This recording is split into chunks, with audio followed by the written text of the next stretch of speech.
नमस्कार मंडळी, A1 स्वप्नाज किचनमध्ये सर्वांचे मनापासून स्वागत। अगदी परफेक्ट हॉटेल स्टाईल शेफ ज्या पद्धतीने कढाई पनीर बनवतात, सेम तीच पद्धत वापरून आज आपण कढाई पनीर बनवले आहे। अगदी स्टेप बाय स्टेप सर्व माहिती डिटेलमध्ये सांगितलेली आहे। यासाठी व्हिडिओ थोडाही स्किप न करता अगदी परफेक्ट एकदम शेवटपर्यंत नक्की पहा।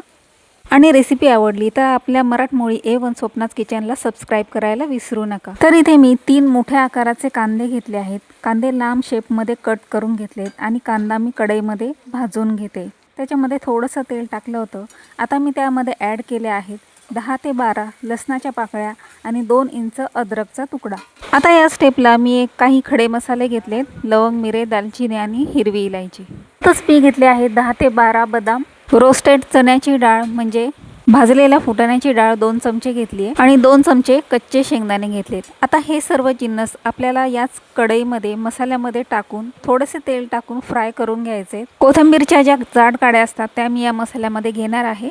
आता या मसाल्यात मी ॲड केले आहे 2 मोठ्या आकाराचे टमाटे कट करून घेतलेत आणि ते पण आपल्याला या मसाल्यामध्ये परतून घ्यायचे। मसाले अगदी हलकेसे लालसर होईपर्यंत भाजून घ्यायचे, खूप जास्त मसाला भाजायची गरज नाही। अगदी हॉटेल स्टाईल मसाला आपला भाजून झाला आहे। आता याला मी गॅसची फ्लेम बंद करते आणि एका मिक्सर जारमध्ये काढून घेणार आहे। मसाला बारीक करताना यामध्ये पाणी घालायचे नाही, पाणी न टाकताच हा मसाला आपल्याला बारीक करायचा आहे। अगदी थोडंसं एक घोटभर गरजेपुरतं पाणी टाकून हा मसाला मी बारीक करून घेणार आहे। आता इथे मी एक मोठ्या आकाराचा कांदा घेतला आणि या शेपमध्ये सर्व कांदा कट करून घेतला आहे। यासोबतच इथे मी 2 शिमला मिरची घेतल्या आहेत आणि त्याही अशा शेपमध्ये कापून घेतल्या। याचा वापर आपण नंतर केव्हा आणि कधी करणार आहे हे पाहण्यासाठी व्हिडिओ शेवटपर्यंत नक्की पहा।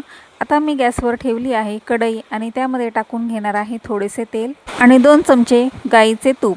तूप तुम्ही तुमच्या आवडीप्रमाणे कोणतेही टाकू शकता। आता हलकेसे हे तेल आणि तूप गरम झाल्यावर या मी टाकणार आहे 2-3 तेजपत्त्याची पाने आणि जवळजवळ 2 ते 3 चमचे कसुरी मेथी घेतली आहे। ती हातावर चांगली क्रश करून मग फ्राय करून घ्यायची। कसुरी मेथीचा सुगंध या रेसिपीमध्ये म्हणजे कढाई पनीरमध्ये खूपच छान उतरतो। हॉटेलमध्ये जे कढाई पनीर बनवले जाते तर त्याचा खातानाच आपल्याला खूप छान सुगंध येतो, तर तो सुगंध हा या कसुरी मेथीचा आणि याच्यामध्ये जे महत्त्वाचे मसाले ॲड केले त्याचा असतो। आता कढाई पनीरमध्ये मसाल्यात सर्वात महत्त्वाचे म्हणजे काजू। तर मसाले बारीक करताना इथे मी 10 ते 12 काजू बारीक करून घेतलेत। याने या ग्रेव्हीमध्ये एक रिचनेसपणा आणि थिकनेसपणाही येतो। ग्रेव्ही छान दाटसर होते आणि एक छान क्रीमी टेक्स्चरही येतं।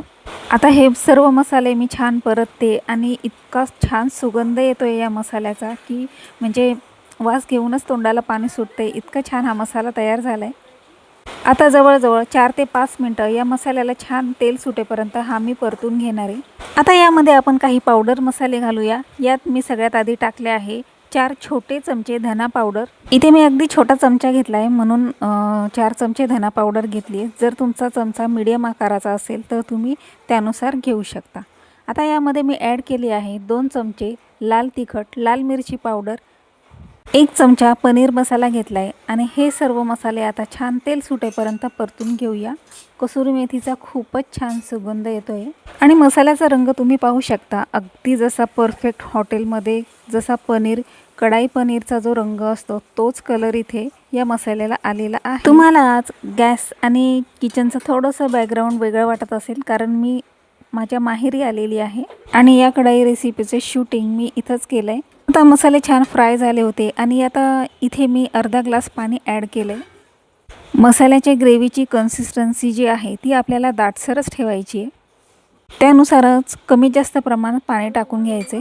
आता ही ग्रेव्ही आपण 10 मिनटं शिजवत ठेवायची आहे। तोपर्यंत जसं की मी तुम्हाला सांगितलं होतं की शिमला मिरची आणि आपण जो कांदा कट केला होता तो कुठे वापरायचा, तर आता या स्टेपला मी इथे एक पॅन ठेवलं होतं, त्याच्यामध्ये 2 या शेपमध्ये मी शिमला मिरची कट केलेले आहेत त्या आपल्याला टॉस करून घ्यायच्या आहेत, म्हणजे अगदी हलकेसी भाजून घ्यायची आहे।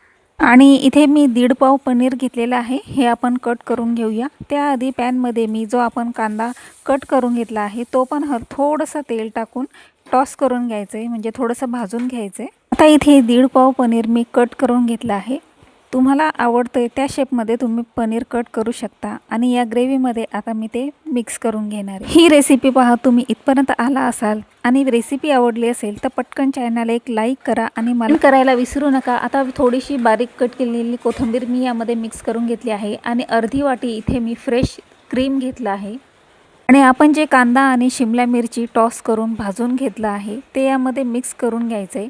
हे आपल्याला खूप जास्त या ग्रेव्हीमध्ये शिजवायचे नाही, कारण ऑलरेडी हे आपण थोडं भाजून घेतलं आहे आणि खूप जास्त जर हे या ग्रेव्हीमध्ये शिजवलं तर ते गळून जातं। हॉटेलमधले पण जे कढाई पनीर असतं तर ते तुम्ही पाहत असाल की थोडंसं त्याच्यामध्ये कच्चासरपणा असतो, तर सेम तीच स्टेप आपण इथे फॉलो केली आहे आणि अर्धी वाटी फ्रेश क्रीम आता मी इथे टाकून घेतलं आहे। हे क्रीम मी घरातल्याच मलाईपासून बनवलं आहे, तुम्हाला जर हवे तर तुम्ही मार्केटमधलं फ्रेश क्रीम वापरू शकता। आता हे क्रीम व्यवस्थित पूर्ण ग्रेव्हीमध्ये मिक्स करून घ्यायचे आणि या स्टेपला आता मी याच्यावर झाकण ठेवून 5 मिनिटासाठी ग्रेव्ही शिजवून घेतली। ग्रेव्हीला छान हलकासा दाटसरपणा आला आहे। आता यात मी घेतला आहे पनीरचा कॅच मसाला। मी जेव्हाही पनीरची भाजी बनवते तेव्हा हाच मसाला वापरते, तुम्ही तुमच्या आवडीनुसार पनीर मसाला यामध्ये टाकू शकता। आणि ग्रेव्हीचं टेक्स्चर पहा, किती छान मस्त दाटसर असं क्रीमी टेक्स्चर असं या ग्रेव्हीला आला आहे। आशा करते की याची ही रेसिपी तुम्हाला नक्की आवडली असेल। रेसिपी आवडली तर चॅनलला सबस्क्राईब, लाईक, कमेंट करायला अजिबात विसरू नका।